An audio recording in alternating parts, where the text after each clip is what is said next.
Alrighty, I wanted to do this documentary because it's really part of the story of my life, and so early on, I realized that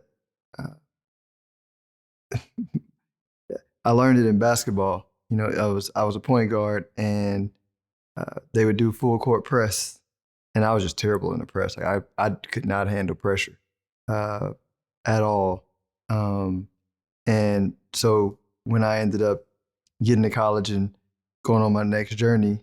Uh, and I'm telling this with hindsight. At the time, I was not fully aware of the process, but I knew that I had to figure out a way to go after my goals and deal with pressure. And so uh, I would experiment with different ways, read different books, try different things on how to handle pressure because I came with lots of desires and a strong drive, and with that drive brings stress. And in order for me to be able to maintain feeling good, I needed to form some sort of mechanisms for dealing with stress, right? And they've evolved.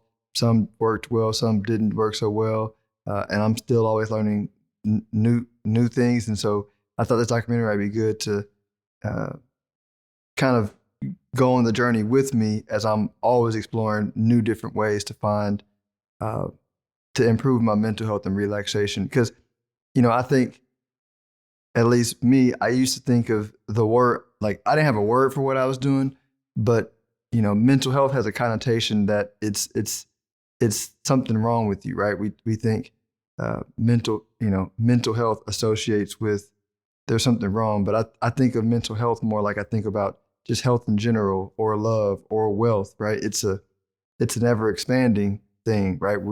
There's no end to what we consider to be mentally healthy because we can always get better. We can always process stress better, right? You're going to always have stress in life because stress is a byproduct of striving for something. I think we're always going to want something. I think the important thing, specifically as a Black man in the community, uh, because I'm aware of the lifespan of men in general and Black men, and like from my perspective, a big component of it is health, right? And even outside of just death, it's the quality of life, right? Just I think life is about enjoyment, and the better ways we have to process stress, the better quality of life. So I have some pretty dope interviews lined up. Have some really good experiences that I'm learning through. So I hope you enjoy it. Hope you enjoy all the guests, and let us know your feedback along the way as you watch these, great interviews. All right, so G Money, man, I'm glad. Thank you for being part of this. Anytime, bro. You're one of the ones that were like, I feel like in my fourth phase of evolution, up to this point, right? Because I think it's the goal is to have a lot more life to live, right? But I feel like this, when we met was a part where I was really finding balance in the next phase of my life, and so. You're the one that introduced me into, yoga. I think you and TJ both were like big on meditation. Y'all both shaped my focus around violence, which we can talk about why that's a good thing. I think especially in business, I talk about violence as like the capacity to use force, right? And I feel like this has helped use it in a balanced way. So. What I want to get thoughts on like how'd you get into your caring about mental health and your journey on that? I would say probably my most recent stint into concern about my mental health actually occurred after a fight. I one of my last fights, I was pretty badly concussed, and I was having a hard time recovering.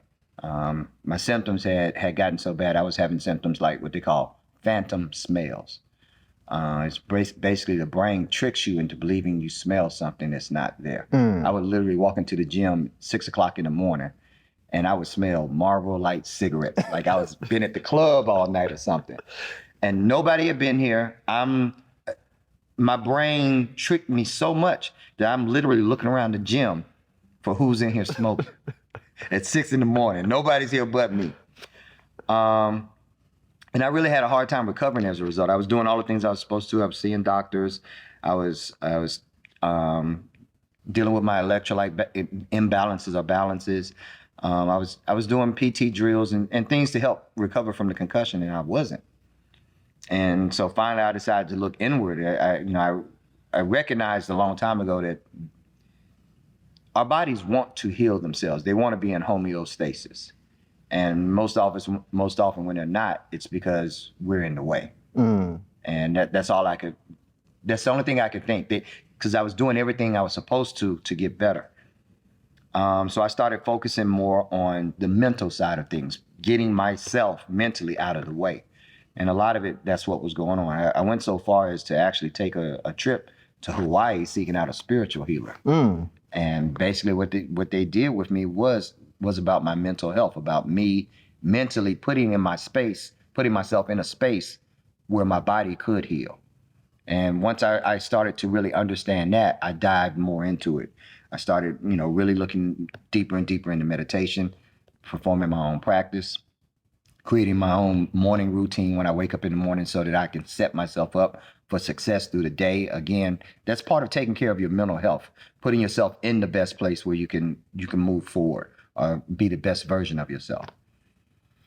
From there, after I started dealing with the concussion and things like that, I really started to make it a part of my normal life, creating those routines, doing certain things just to put myself in a mental space. One of the things that I did that the action itself isn't big, but it's the discipline that comes from behind the action. So one of my favorite things to do was every morning before I walked out the house, I had to do a 30-second cold shower blast. And in and of itself, it doesn't sound like anything major, but the mental discipline, one, to stay in that cold shower for 30 seconds. 30 seconds is a long time with a cold shower too. Two, to do it every day.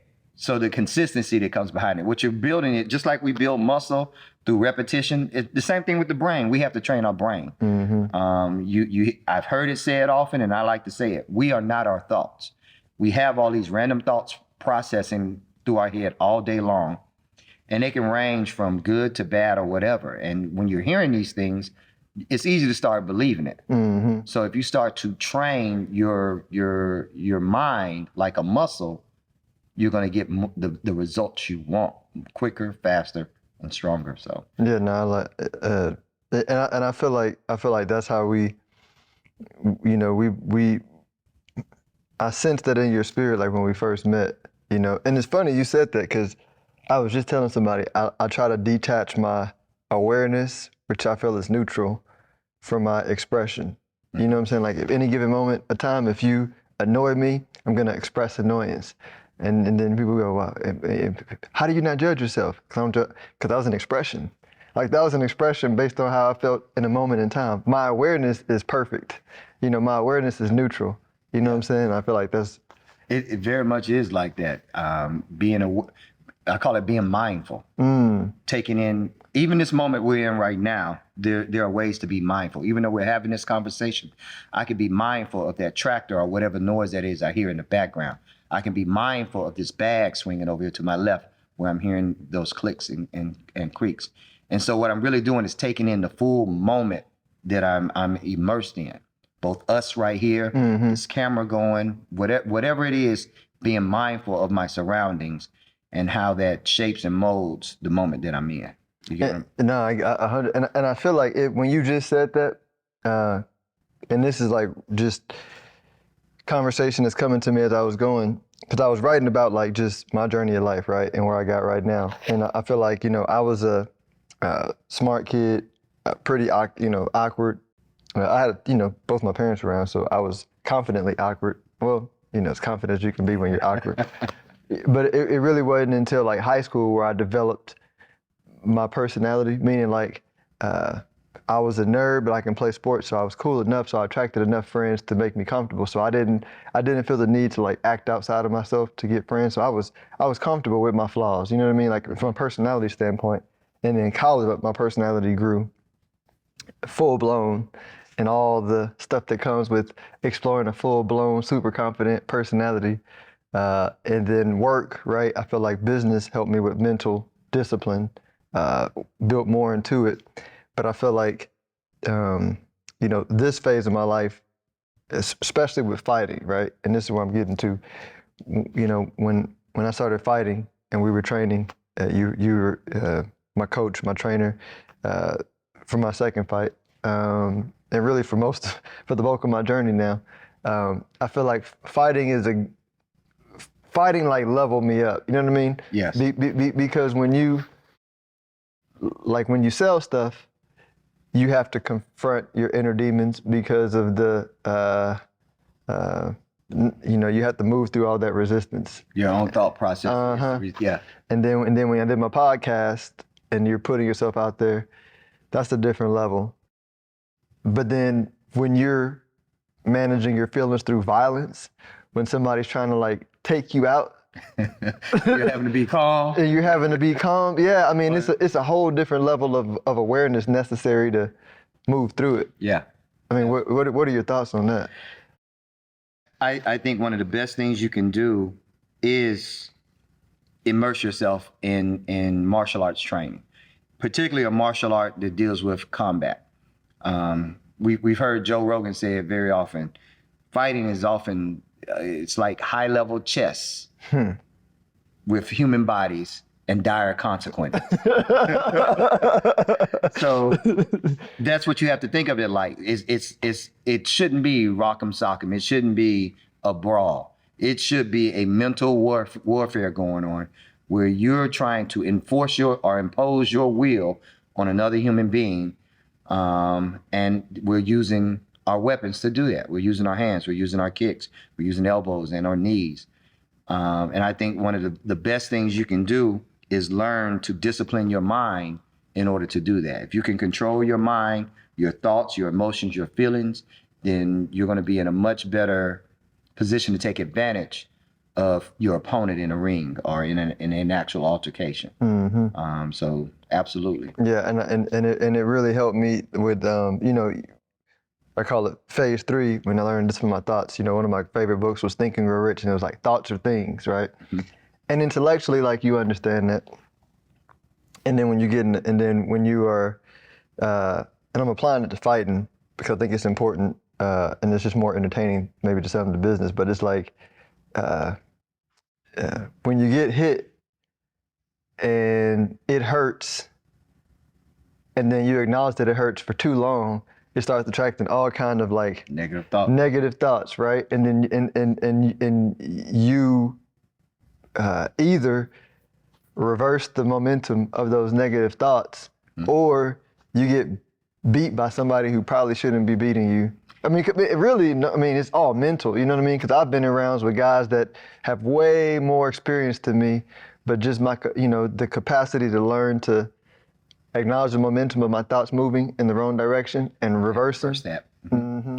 It's funny you say that because I think it's also when we get inundated by those negative thoughts or whatever, it does create that cascade, that avalanche effect. But also, what we don't realize is very often 80% of all this negative talk we have in our head is never coming to light. It's never coming to existence. It's 80% of it is literally a fake, false, phony front in our head that's never coming anywhere near our existence. And if we can learn to shove that aside and put that in its place and understand what that is, we can use the feelings that it created. I can't think of who it is, but they talk about fear. Speaking of mental health, so even right now, I see a counselor, I see a therapist, and one of the big discussions that we often talk about is fear. Every day through life, we as human beings have been geared since the beginning of our existence to deal with fear in one of two ways, fight or flight. In caveman days, fear served us well. We were fearful of animals that could eat us. We were fearful of ledges or things we could fall off and things like that. It's a safety mechanism. And our brain started to adapt it and use it to keep us safe. Here in 2023, we don't have those same fears. And so our brain has this useless momentum. And so our brain has decided, our thoughts have decided, okay, well, I need to make use of myself. So I'm going to instill these fears in Philip. And they're false, they're phony, they're 90% of them are not what's going to happen. You think about just your daily fears. I think about going broke. I think about not having enough money, all these things. And if I look at the reality of my life, I'm nowhere near that. But those thoughts consistently invade my persona, and they shape how we act. They shape how we move about our day. And so when you see people very often who are moving through life and are not doing well for themselves, you can almost rest assured that they're engaging in a fear-driven thought process, as opposed to taking those thoughts and shaping them to become who they want to be. And I'm glad you brought the financial in there. And it's funny you mentioned that, because I at this point I laugh at myself because I've done it for as long as I've been in business. But at least it's less frequently now. But let's say once a month, once a week, maybe every 2 weeks, I have a thought. I go, it'll go. And what if I never make more money ever again for the rest of my life? You know, like the thought used to come multiple times a day. Yep. You know, now it doesn't come daily, but something will happen in the week where I'll get frustrated at something and I go, I'm never gonna make any more money for the rest of my life, right? And then you go, it's not even, it doesn't make any sense. It seems like such a childish, and that's what it is. Our brains really are the product of our childhood. Things that we learn throughout our childhood get reinforced into our brain over time, and very often that's how we go about spending our adulthood until we become aware enough, using the mindfulness, using the meditation, using those things to understand that I'm in control, not my thoughts. My thoughts are a byproduct of chemicals in my brain. I get to choose what thoughts I have. I get to choose what emotions I engage in. I get to choose how I'm going to shape my existence. And once you start to recognize that, then you can actually do the work to put yourself in the position you want to be. I think you've done a very good job of that throughout your life. We talk about that, you know, just coming from a minority community, coming from a disadvantaged background, whatever that may or may not be. I, for example, originally from Mississippi, one of the poorest, poorest states in the nation, particularly from one of the poorest counties in the nation. I don't know if you're familiar with Mount Bayou, Mississippi. I spent some of my formative years there. So Mount Bayou is poorer than Jackson? Yeah. Absolutely. Dang. Yeah. Mount Bayou was like an all-black settlement formed by slaves back in the day. I think one of the founders of it was I.T. Montgomery or someone like that. I don't remember the name specifically, but that's where I spent some of my formative years of high school at. And so what happens is in our childhood, because we're in environments, those environments begin to shape our thought processes. We're responding to things in our environment. And so I think as a child, growing up in a state of lack, whether it was resources, whether it was money, whether it was opportunities, or just people around me who were forward-thinking, driven people. Coming from that space of lack, it's easy to take that thought process. I think I've talked with you about this before, and it shapes who you become as an adult. It affects how you make decisions and how you move through life. And for so long, I was dealing with that. And I think one of the things that happened with my concussion was I started to attack the basis of who I was in that, understanding that I may have come from this, doesn't make me who I am. I get to shape and determine who I am. And that's still an ever evolving process.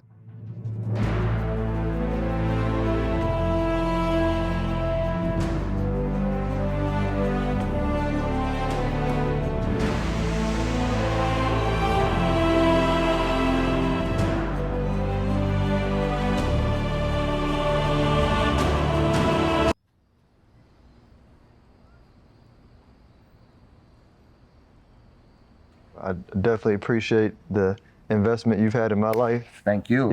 You're not just a friend, you're a brother. Likewise, bruh. I don't think I get to tell you enough, but I'm always in admiration for you, about you, one, as a father. I think you're very forward thinking in how you're raising your children.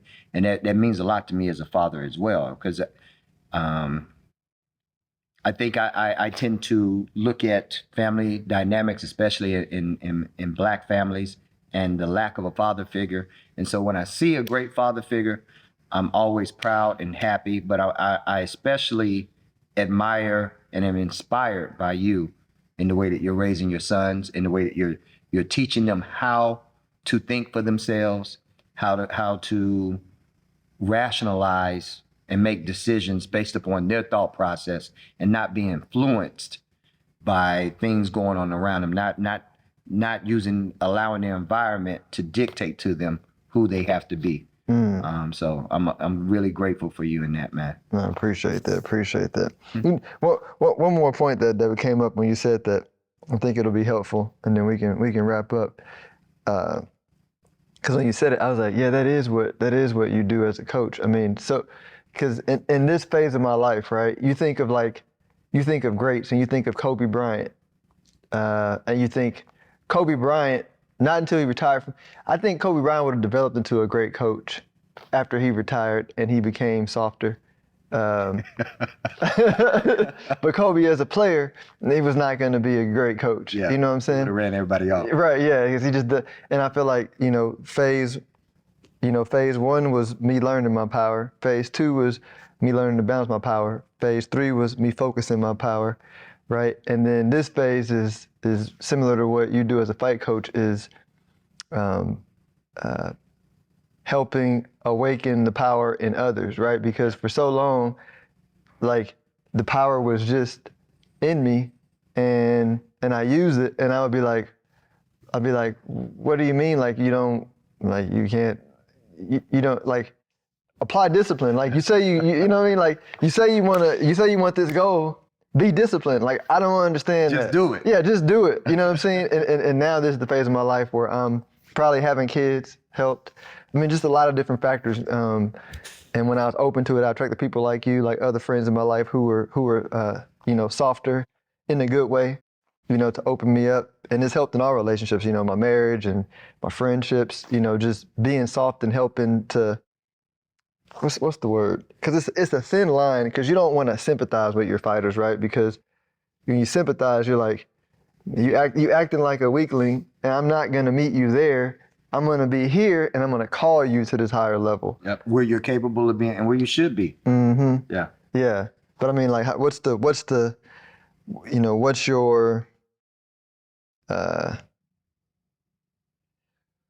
your opinion on how you help call fighters to their higher level versus, I see it twofold. One, trial by fire. Toss it in. I've had, and I think it varies with the personality you're dealing with. Taking it back to fatherhood, I think because your children, who can rise to occasions for certain things, who needs a little bit more assistance, or who doesn't in some ways. And so I think it does vary based on the fighter. I think about one of my fighters who had no competition experience, but very self-driven individual, very forward-moving, could outthink me, thinks outside the box. Fight opportunity came up. I, as a coach, I'm having to make this decision. Do I toss this person in there and allow them the opportunity to rise to the occasion?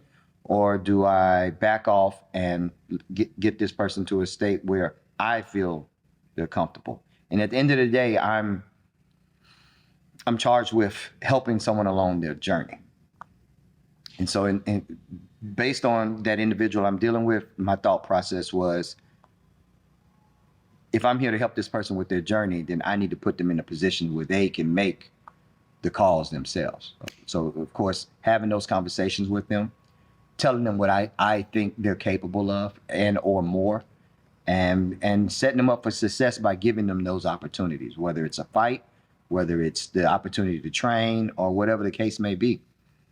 Vice versa, I've had other fighters who want those opportunities, but don't put in the work, and they don't understand what it takes to get there. and again, as a coach, I'm poised to, am I holding this person back because of my thought process on this? Because I don't think they're ready, or because I don't think they train enough, or whatever the case may be, which may not be the case for them. Very often people put in work on their own. Very often people spend more time than I have studying, fight methodology. Yeah. I can't say that Fight word. IQ. And so you're a great example of that. Like, you put in so much work on your own outside of me that it wouldn't behoove me to try to force you to do things my way. You have your way not only works very often because you're so forward moving, you're 3-4 steps ahead of me and what I would have thought for you. So me trying to coach you in some ways could limit you. And I don't want to, that's not the coach I want to be. I want my fighters to make the journey they're supposed to make, live the lives they're supposed to live, without me unduly or having the wrong type of influence, because that can happen with coaches inadvertently. We're all ego driven to some degree, and I have to, being mindful, I have to learn to let my ego not get in the way of your progress as a coach. You're good at it. I mean, I like I said, I'm learning from you at this phase of my life, because the way that you're able to do that and vet different people and put ego aside and penetrate, like the way you got my kick, my kick right. I remember you for Philip, your kicks are too wide, and I don't know what I'd be like. Whatever, George, you don't know what you're talking about. And then finally, I don't know how you got me to change my kick. You on that wall? I was like, it is a better kick. I get more head. Hey man, well look, I appreciate you. Anytime, bro. Appreciate you.